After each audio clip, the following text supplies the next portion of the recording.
आज का लेक्चर जो हमारा रिलेट करता है test of significance. Test of significance के अंदर हम स्टडी करेंगे कि सिग्निफिकेंस कहते किसे हैं, इसका यूज़ क्या है, स्टेप क्या है। जो हमने स्टेप काई स्क्वायर के अंदर स्टडी की, इसके अंदर भी वो स्टेप आ रहे होंगे। हम कैसे एनालिसिस करेंगे डिफरेंट टाइप्स ऑफ हाइपोथेसिस का, हम कैसे इंप्लीमेंट करेंगे, लेवल ऑफ सिग्निफिकेंस को कैसे लेंगे, डिग्री ऑफ फ्रीडम को कैसे लेंगे। तो ये सारी चीज़ें related with the test of significance. G test क्या होता है, उसकी इंप्लीमेंटेशन क्या है, टी टेस्ट क्या होता है, इसकी इंप्लीमेंटेशन क्या है, तो ये हम आज के लेक्चर के अंदर डिस्कस करेंगे। ओके, इससे पहले कि हम आज का लेक्चर स्टार्ट करें, first of all discuss the historical aspect. Historical aspect के अंदर स्टैटिस्टिकल सिग्निफिकेंस के अंदर आपने नाम सुना होगा रोनाल्ड फिशर का। ये पहले भी एक आ चुका है 1890 के दौर से लेकर 1962। इससे पहले आपने एक चैप्टर को रिलेट किया है बेसिक स्टैटिस्टिक के अंदर। The chapter is known as index number. Index के नंबर के अंदर आपने ये पढ़ा होगा लास्ट टाइम, लास्ट सेमेस्टर के अंदर, कि इंडेक्स नंबर कहते किसे, इंप्लीमेंटेशन किसे कहते हैं। और जब when you go at the end of this chapter तो you must discuss different type of formulas. इसके अंदर आपने लेस्पियर को स्टडी किया होगा, आपने और किसको स्टडी किया होगा, आपने फिशर को स्टडी किया होगा, आपने पाशियस को स्टडी किया होगा। तो उसके डिफरेंट फार्मूला, तो उसके अंदर ही फिशर का फार्मूला स्टैटिस्टिकल जो सिग्निफिकेंस से रिलेटेड भी इसने टॉपिक दिए। इंडेक्स नंबर की अगर हम बात करें तो उसके अंदर आपने इसको डिस्कस किया होगा। उसके बाद हम टी टेस्ट की अगर हम बात करें तो आपका चैप्टर रिलेट एक करता है जी टेस्ट से और एक चैप्टर रिलेट करता है टी टेस्ट से। तो टी टेस्ट की अगर we talking about the T test, तो टी टेस्ट के अंदर विलियम सीले का बहुत ज्यादा नाम है जो कि इसको बनाने वाला है, इम्प्लीमेंट करने वाला है, इसका कॉन्सेप्ट देने वाला है। अगर हम मैं स्टैटिस्टिकल इन्फ्लुएंस की बात करूं तो इससे पहले जब हमने स्टार्ट किया चैप्टर को तो हमने कहा there are two different types of statistics. हमने पहले बेस पढ़ी स्टैट होती क्या है, उसके बाद हमने कहा कि स्टैट के अंदर एक डिस्क्रिप्टिव स्टैटिस्टिक होता है, कि इन्फ्लुएंसिव स्टैटिस्टिक्स होता है। तो हमारा जो चैप्टर है वो रिलेट किससे कर रहा था, आपकी किताब आपकी तमाम चीजें जो रिलेट कर रही थी वो किस चीज से कर रही थी, वो कर रही थी इन्फ्लुएंशियल स्टैटिस्टिक्स से।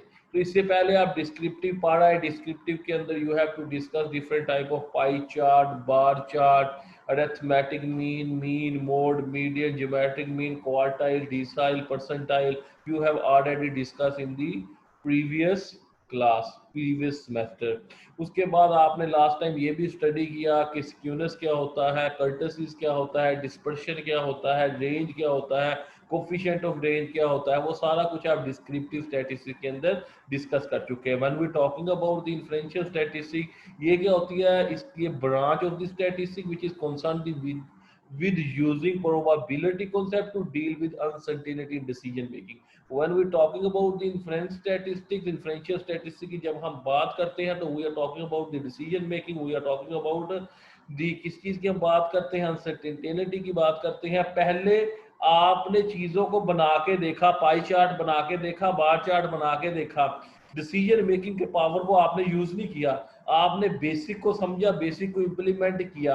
अब आप अगर सैंपलिंग सोल्व करते हैं, अगर आप टेस्ट ऑफ हाइपोथेसिस को सोल्व करते हैं, आप काई स्क्वायर को सोल्व करते हैं, तो उसके अंदर आप एट द एंड क्या बताते हैं, आप कंक्लूड करते हैं पूरे चैप्टर को। कंक्लूजन के अंदर आप ये बता रहे होते हैं कि सर हम इस हाइपोथेसिस को एच नोड को रिजेक्ट कर रहे हैं और एच वन को एक्सेप्ट कर रहे हैं, एच वन को रिजेक्ट कर रहे हैं, एच नोड को एक्सेप्ट करते हैं। ऑन व्हाट ग्राउंड्स, किस ग्राउंड पे, किस बेस पे, किस थिंकिंग पे, किस पावर पे, किस गुडविल पे, आपने किस चीज पे ये सारा कुछ डिसाइड किया on the basis of the decision making. आपने पहले क्वेश्चन को सोल्व किया, एक एनालिसिस आपको दिया गया था, दूसरा एनालिसिस आपने खुद कैलकुलेट करके देखा। तो जब दोनों एनालिसिस को इकट्ठा किया तो आपने कहा नहीं ये टेबल की वैल्यू ये थी, डिग्री ऑफ फ्रीडम ये थी, और मेरा जो जवाब आया सोल्व करने के बाद वो ये आया। on that basis as a statistical tool analyst, as a statistical thinking analyst, तो मैंने ये डिसाइड किया कि मैं हाइपोथेसिस नल को रिजेक्ट करके अल्टरनेटिव पे जाता हूँ, या अल्टरनेटिव को रिजेक्ट करके नल हाइपोथेसिस को एक्सेप्ट करता हूँ। तो इसके बारे के अंदर किसने आपको बताया, अब आप उस स्टेज के अंदर है कि स्टैटिस्टिकल इन्फ्लुएंस की स्टेज के ऊपर है, जो ये बताती है कि how to make the decision. दूसरी बात, when we talking about the statistical influences, उसके अंदर हम it refer to the process of selecting and using a sample to draw influence about population from the sample is drawn. आपको population दी गई, आपको कहा गया सैंपल का क्वेश्चन सैंपलिंग का सोल्व करें, आपको सैंपल साइज 2 दिया गया, 3 दिया गया, विद रिप्लेसमेंट दिया गया, विदाउट रिप्लेसमेंट दिया गया। आपने क्या किया, you collect data from the population. आपको कह दिया population consist of the following number 2 4 6 8 10, draw possible samples of size 2 with replacement and prove that mu x bar is equal to mu standard deviation of x bar का square is equal to standard deviation का square over n। तो ये क्या था सब कुछ, ये आपने पॉपुलेशन से सैंपल को ड्रा किया, on the basis of that you will able to make the decision power. उसके बाद आप इस काबिल हो गए कि आप क्या कर सके, डिसीजन कर सकते हो। तो जब we are talking about the processing of selecting, किसको सिलेक्ट करना, कौन से प्रोसेस को सिलेक्ट करना, यूजिंग अ सैंपल, सैंपल को यूज करते हुए कहां से सैंपल लेना, हमेशा सैंपल पॉपुलेशन से आता है, आबादी से टॉपर निकाला जाता है। ये बीबीए के 15 स्टूडेंट है, 20 स्टूडेंट है, 30 स्टूडेंट है, इनका टॉपर ये स्टूडेंट है, इनका टॉपर ये है। तो ये सारी चीजें क्या है, ये आपने डाटा कहां से लिया, it's the process of the selecting of using a sample to draw inference about population from which sample is drawn. तो हमेशा पॉपुलेशन से पता लगता है ये बंदा क्या है। इस सी आर जी आर को देख के, रिप्रेजेंटेशन को देख के यू हैव टू डिसाइड कि क्लास का लेवल क्या होगा, ये क्लास किस तरह की होगी। तो ये सारा कुछ रिलेट किस चीज से कर रहा है, ये सारा कुछ रिलेट कर रहा है अब हमारा जो हम स्टैट पढ़ रहे हैं। तो ये तो बेसिक कॉन्सेप्ट था जो कि हम पहले भी डिस्कस कर चुके हैं। अब जब हम बात करते हैं स्टैटिस्टिकल इन्फ्लुएंस की, तो उसके अंदर there are the two different categories. एक तो हमारे पास कैटेगरी टाइप है एस्टिमेशन ऑफ पॉपुलेशन वैल्यू, दूसरी हमारे पास टाइप है टेस्टिंग ऑफ हाइपोथेसिस। जब हम बात करते हैं एस्टिमेशन ऑफ पॉपुलेशन वैल्यू, तो उसकी भी दो कैटेगरी है। पॉइंट एस्टिमेशन क्या होती है, रेंज एस्टिमेशन क्या होती है। और पॉइंट एस्टिमेशन के अंदर हम किसकी बात करते हैं, हम मीन की बात करते हैं, प्रमोशन की प्रोपोर्शन की बात करते हैं, हम एस्टिमेशंस की बात करते हैं। तो ये सारा इन्फ्लुएंस है स्टैटिस्टिक। रेंज के अंदर हम कॉन्फिडेंस इंटरवल एस्टिमेशन कैलकुलेट करते हैं। टेस्ट ऑफ हाइपोथेसिस हम पढ़ना शुरू हो गए हैं, we are discussing about the G test और टी टेस्ट को हम पढ़ रहे हैं। इससे पहले हम सैंपलिंग को पढ़ चुके हैं, हम कॉन्फिडेंस लेवल को देख चुके हैं, हम पॉइंट एस्टिमेशन को स्टडी कर चुके हैं, हम रेंज बता चुके हैं कि हमारी रेंज ये हो तो हम इसको एक्सेप्ट करेंगे, एच नोड को ये रेंज हो तो इसको रिजेक्ट करेंगे। तो these are all related with the statistical influence. अब हम ये भी बात कर चुके हैं कि when we talking about the hypothesis and the testing, तो उसके अंदर हम क्या करते हैं, during investigation there is assumption and pre assumption। किस चीज की assumption हम लेते हैं, किस चीज की assumption को assume करते हैं कि स्टडी जो होगी या तो प्रूव हम कर जाएंगे या नहीं कर सकेंगे।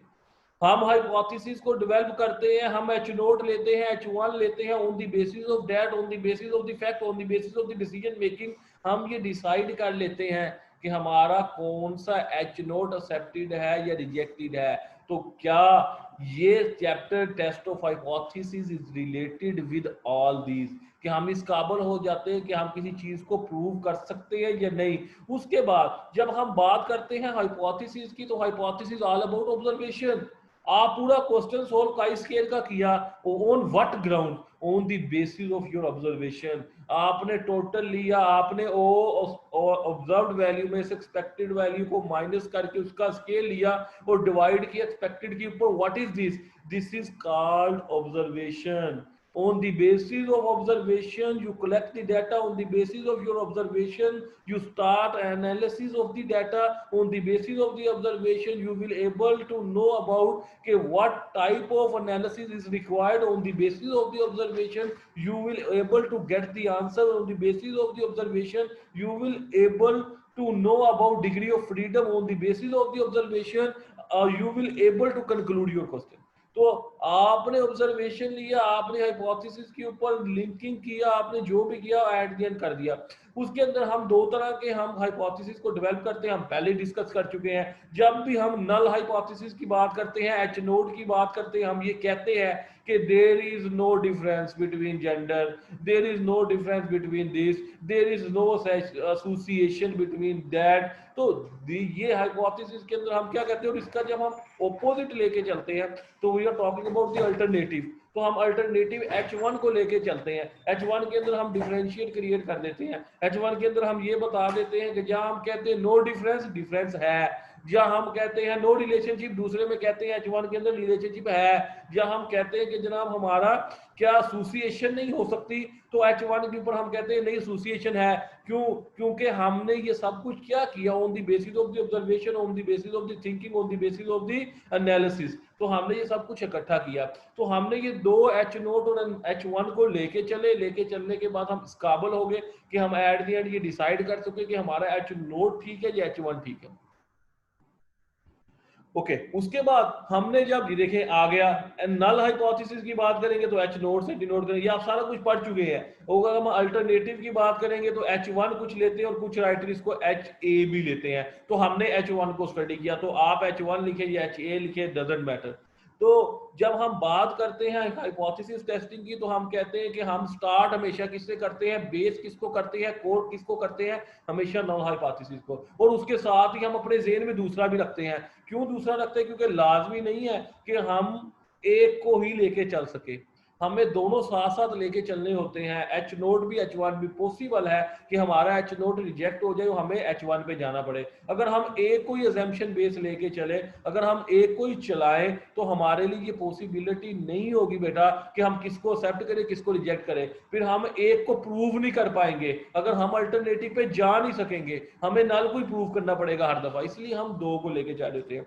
तो नल हाइपोथेसिस के अंदर या अल्टरनेटिव हाइपोथेसिस के अंदर हम क्या कर रहे होते हैं, when we talking about before the sample is drawn, तो जब ड्रॉन हमने सैंपल किया तो उससे पहले सबसे पहले हम काई स्क्वायर का क्वेश्चन के अंदर सबसे पहले हम ये चीज को निकालते हैं, पहले स्टेप के अंदर दोनों हाइपोथेसिस डेवलप करते हैं, उसके बाद प्रोसीजर को स्टार्ट करते हैं। ये नहीं है कि at the end we are talking about कि हम ये टाइप ऑफ हाइपोथेसिस हम इन्वॉल्व कर ले, नहीं, हम पहले इन्वॉल्व करते हैं फिर लेके चलते। उसके बाद अगर मैं बात करूं करेक्टरिस्टिक्स क्या होते हैं, तो आपको पता है जो भी हम डेवलप करेंगे, चाहे वो H0 हो चाहे वो H1 हो, वो क्लियर होना चाहिए, प्रिसाइज होना चाहिए कि वो समझ आ रही हो। अगर आप कहते हैं there is no association between male and female, तो एक क्लियर सिचुएशन आनी चाहिए और प्रिसाइज सिचुएशन आ रही है। और उसके बाद दूसरी बात, अगर हम हाइपोथेसिस की बात करते हैं तो हम ये कहते हैं कि ये क्या होना चाहिए, इस काबिल होना चाहिए कि हम इसको टेस्ट कर सके।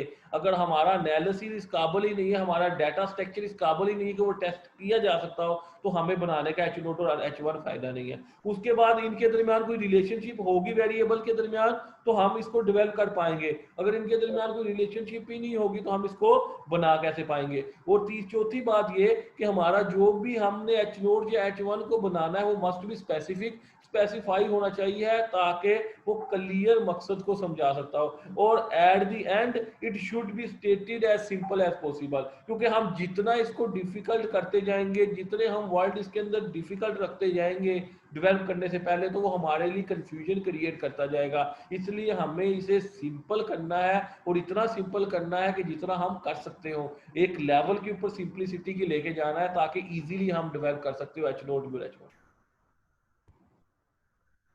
जी ये आपने पढ़ लिया पहले ही, नल हाइपोथेसिस किसे कहते हैं, जिसके अंदर no difference between the statistic of a sample and parameter. H0 वो होता है जिसके अंदर सैंपल और पैरामीटर के अंदर कोई डिफरेंशिएट क्रिएट नहीं कर रहे होते, कोई फर्क नहीं होता।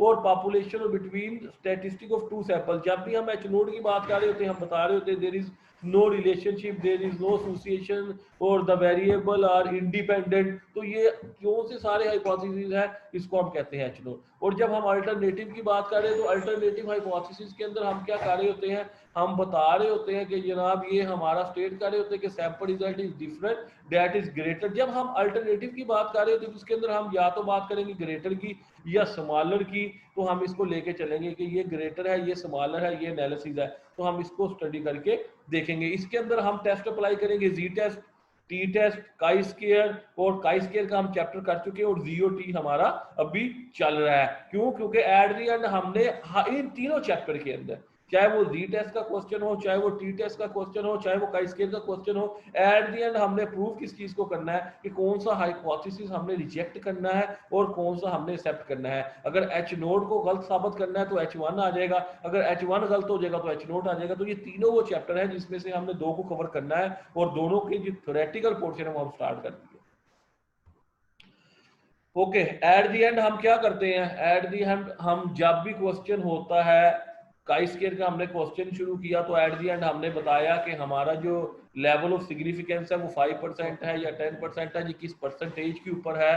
तो on the basis of on dead ground हमने एक परसेंटेज दी जाती थी, लेवल ऑफ सिग्निफिकेंस दिया जाता था, हमें बताया जाता था कि 5% पे टेस्ट लगाना है, 10% पे टेस्ट लगाना है, 1% पे टेस्ट लगाना है। तो जो परसेंटेज हमें दी जाती थी हम उसके ऊपर टेस्ट अप्लाई करते थे। तो on the basis of that we have to decide कि हमारा जो रीजन है, जो हमारा एनालिसिस है, जो हमारा टेस्ट ऑफ हाइपोथेसिस है, वो हमारे एरिया के अंदर आ रहा है या नहीं आ रहा। अगर आ रहा होता था उस रेंज के अंदर तो हम एक्सेप्ट कर देते थे, अगर नहीं आ रहा तो रिजेक्ट कर सकते थे। इससे पहले हमने डायग्राम की मदद से इसको सोल्व नहीं किया।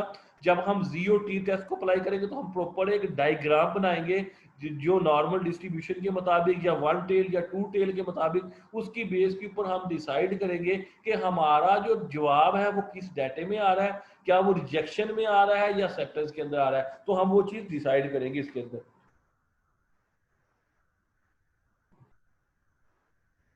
देखिए हमने डायग्राम देखे, हमने काम ये सारा किया इससे पहले, लेकिन हमने उसको डायग्राम की मदद से प्रूव नहीं किया। देखिए एक हमारे पास आ गया एच नोट एक्सेप्ट करना है, तो हमारा जवाब इस रेंज के अंदर होगा। जो ये आपको ग्राफ नजर आ रहा है, जो आपको डायग्राम नजर आ रही है, इसके दो पोर्शन है। एक तो ये देखें क्या लिखा हुआ है, ये एक पहाड़ सा बना हुआ है, तो इसकी रेंज के अंदर जहां मेरा कर्सर मूव कर रहा है, अगर इसकी रेंज के अंदर हमारा आंसर आएगा तो हम कहेंगे ये एक्सेप्ट हो गया हमारा एच नोट। और अगर इससे बाहर चला गया तो ये क्या हो गया, इस साइड पे आ गया, इस साइड पे आ गया, लेफ्ट पे चला गया, राइट पे चला गया, तो हम इसको रिजेक्ट कर लेंगे। तो ये क्राइटेरिया हमारे पास जी टेस्ट और टी टेस्ट को टेस्ट करने का, कि अगर हमारा आंसर इस रेंज में आया तो हम एक्सेप्ट कर देंगे, और अगर एक्सेप्टेंस से बाहर चला गया तो हम इसको रिजेक्ट कर देंगे। ओके उसके अलावा हमारे पास there are different type of errors होते हैं। एक होता है टाइप 1 और एक होता है टाइप 2 एरर। और अगर हम एरर्स की बात करूं तो एरर के अंदर भी हमारे पास 4 पॉसिबल आउटकम्स आती है।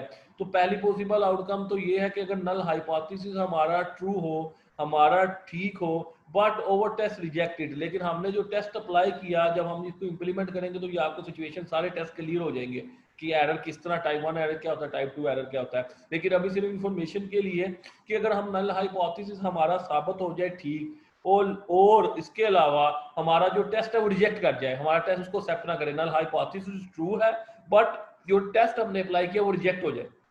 दूसरी बात, हमारा जो नल हाइपोथेसिस है वो गलत है और हमारा टेस्ट एक्सेप्ट हो जाए, प्रूव हो जाए।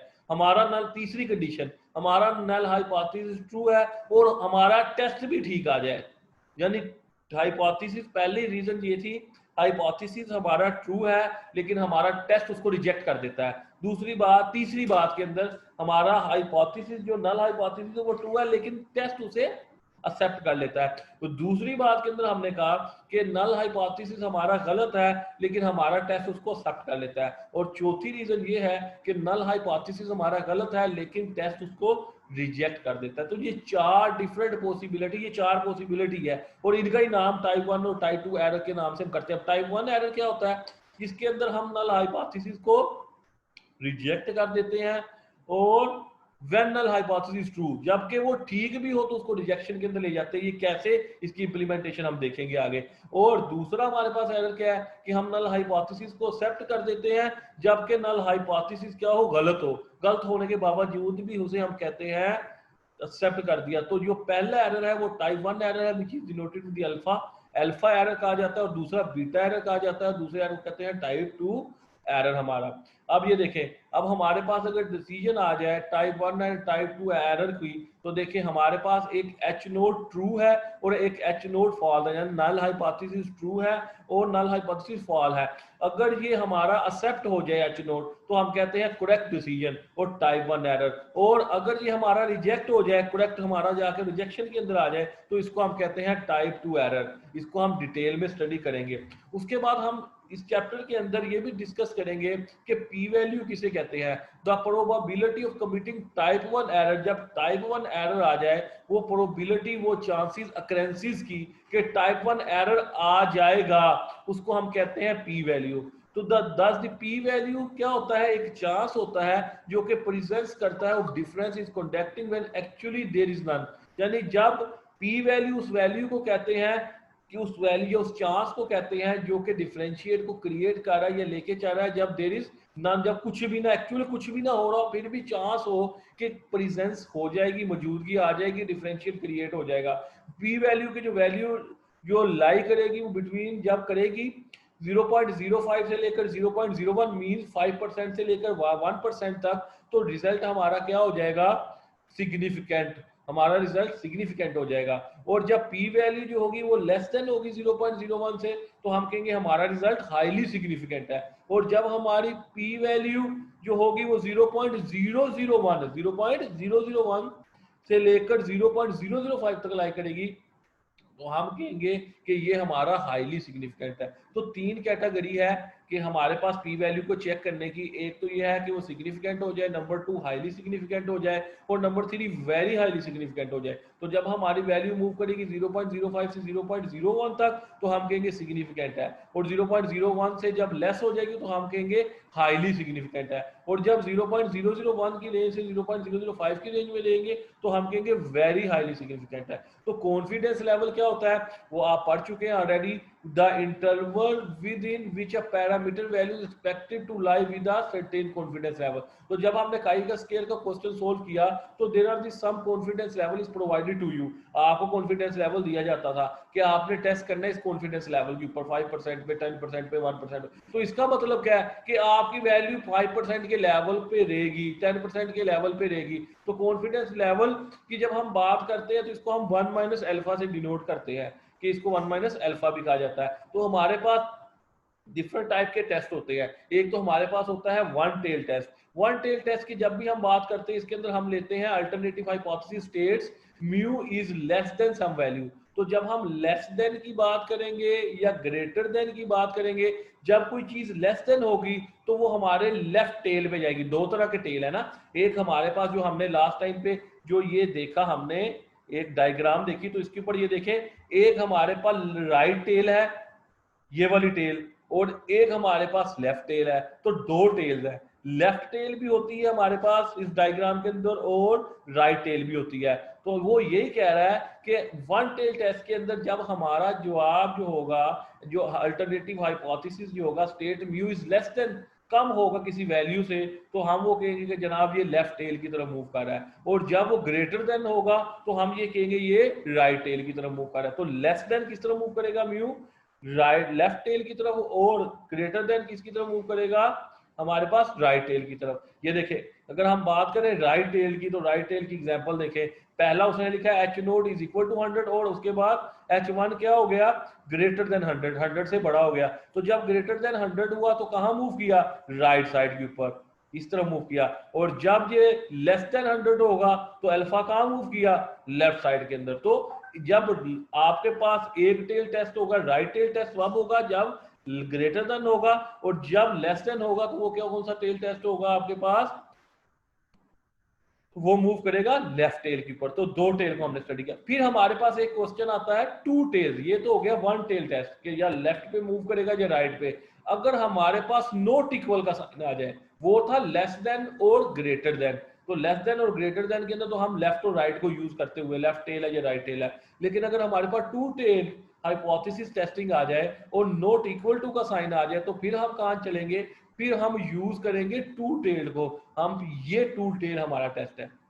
देखें, वहां हमने कहा था ग्रेटर देन, मैं बैक पे जा रहा हूं, यहां देखें हमने कहा था अगर ग्रेटर देन हो तो राइट टेल टेस्ट होता है, और अगर जो हो लेस देन हो तो वो लेफ्ट टेल टेस्ट होता है। लेकिन अगर नॉट इक्वल हो तो कौन सा टेस्ट होगा, टू टेल हाइपोथेसिस टेस्टिंग। तो उसको हम कहते हैं दो टेल हाइपोथेसिस। फिर दोनों टेल को हमें स्टडी करना पड़ेगा, एक ये टेल भी एक ये टेल भी, इन दोनों को स्टडी करके हम आंसर को निकालेंगे। तो टेस्ट ऑफ सिग्निफिकेंस आपने अप्लाई करके देखा। टेस्ट ऑफ सिग्निफिकेंस क्या होता है, एक प्रोसीजर होता है जिसके अंदर एक ऑब्जर्व डाटा आपको दिया जाता है, आपको बताया जाता है कि आपने इसके ऊपर क्लेम करना है टेस्ट, इसके ऊपर इंप्लीमेंट करना है, आपने ये टेस्ट अप्लाई करके देखना है। उसके बाद हम कहते हैं type of student T test, जो हम पहले पढ़ चुके हैं। तो वन सैंपल के अंदर only one group is studied. जब एक सैंपल होगा तो एक ग्रुप की स्टडी होगी, जब दो सैंपल होगा तो दो ग्रुप को स्टडी किया जाएगा, और जब पेयर्ड होगा तो दो sets of measurement are available. तो जब वन सैंपल का टेस्ट करेंगे टी टेस्ट तो हम एक ग्रुप के ऊपर टेस्ट लगा रहे हैं, जब टू सैंपल का टेस्ट करेंगे तो हम दो ग्रुप्स के ऊपर टेस्ट लगा रहे हैं, और जब हम बात करेंगे पेयर्ड की तो इसका मतलब है टू सेट, ग्रुप नहीं सेट ऑफ मेजरमेंट को हम पेयर्ड को अप्लाई करके देख रहे हैं। तो जी टेस्ट की बात करें हम तो जी टेस्ट को हमने देख लिया, वन टेस्ट भी जी में आता है और टू टेस्ट भी जी में आता है। वन टेल टेस्ट जो लेफ्ट और राइट है, और टू टेल टेस्ट के अंदर भी हम बात करते हैं जी की। तो basically use for large quantitative data को यूज करने के लिए जिसके अंदर एन ग्रेटर देन होता है 30 उसको किया जाता है। एग्जांपल कोड किया है एप्लीकेशन, इसके अंदर हम स्टैंडर्ड एरर फाइंड कर सकते हैं बिटवीन टू सैंपल मीन्स के अंदर, और ये हम सिग्निफिकेंस बता सकते हैं दो वेरिएबल्स के दरमियान या दो ग्रुप्स के दरमियान।